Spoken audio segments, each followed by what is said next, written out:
बहने और मेरे जितने भी अच्छे स्टूडेंट सामने बैठे हुए हैं, पहले अपने लिए ताली बजाइए यार। किसी को सुनना बहुत साहस की बात होती है, क्योंकि जब मैं भी सामने बैठता था तब ये लगता था कि यार ये लोग कब भूल के जाएं और अब प्रोग्राम देखना चालू करें। एक ये भावना होती है। मैं यहाँ ज़्यादा समय नहीं लूँगा, 3 चीज़ें आप लोगों से बोलूँगा। मेरी माताएं यहाँ बैठी हुई हैं। आने वाला ज़माना पढ़े लिखों का ज़माना है और ये समय भी पढ़े लिखों का है।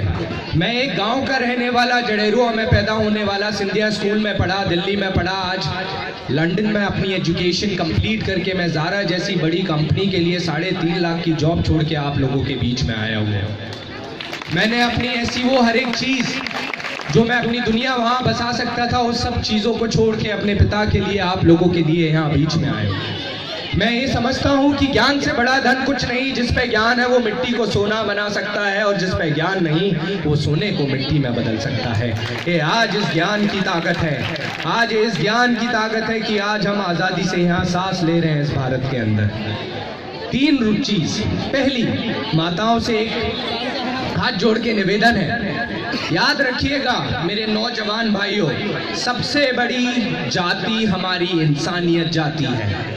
हम मूल रूप से इंसान पहले हैं, हमने इंसान के घर में जन्म लिया है और हम इंसानियत जाति के लोग हैं। उसके बाद हम यादव हैं, उसके बाद हम गुजर हैं, उसके बाद हम बघेल हैं। क्योंकि जब हम पैदा हुए थे हम इंसान के घर में हुए थे, किसी जातिवाद के घर में पैदा नहीं हुए थे। हमें ये हमेशा याद रखना है, आने वाला समय हम लोगों का है। हमें जातिवाद से कोई बांट ना पाए, कोई हमें बदल ना पाए, क्योंकि हम पढ़े लिखे नौजवान हैं, हम अपना इतिहास कुछ लिखना जानते हैं। दूसरी चीज, जिस काम को करो उसे इस तरह करो कि उस काम को गर्व हो, उसे तुमने किया है वरना उसे मत करो।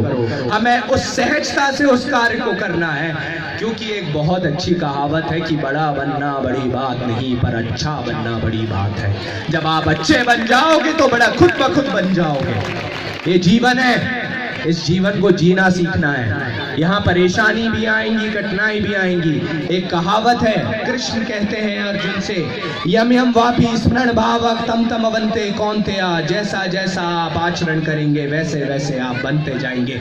हमें अपने विचारों की माला मोती की तरह पिरोनी है।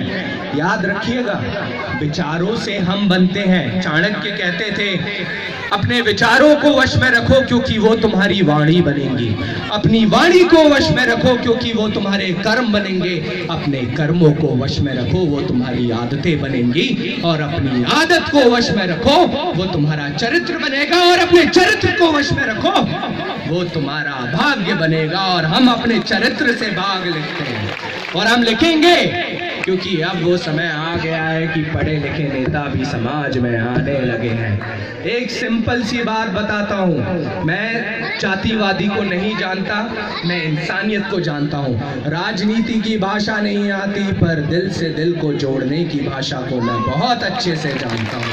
एक बहुत अच्छी बात आप लोगों से कहना चाहूँगा, हमें वो चीज़ कभी नहीं भूलना चाहिए जो मूल रूप से हमें अपने जीवन में याद रखना है। वो है कि जब हम पढ़ लिखते हैं, मैं आप लोगों से हाँ या ना में सुनना चाहूँगा।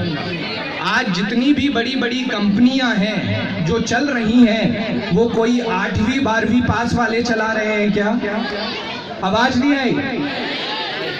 तो जब वो पढ़े लिखे लोग चला रहे हैं प्रॉफिट कमाने के लिए, तो जब हमारे शहर चलाने की बात आ जाएगी तो 8वीं 12वीं वाले कैसे चलाएंगे?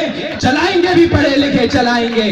वो समय कुछ और था, आज समय की नजदीकी कुछ और है। इतिहास हम स्वयं लिखेंगे। एक कहावत है, भगत सिंह कहते थे, केवल जिद्दी लोगों ने ही इतिहास रचा है, क्योंकि इतिहास केवल वही रचते हैं जिनके मन में कोई जिद आ जाती है। और मेरे मन में भी जिद है कि आप लोगों के लिए कुछ करके दिखाऊंगा, वरना खाली नहीं बैठूंगा, करके जाऊंगा। बहुत बहुत धन्यवाद।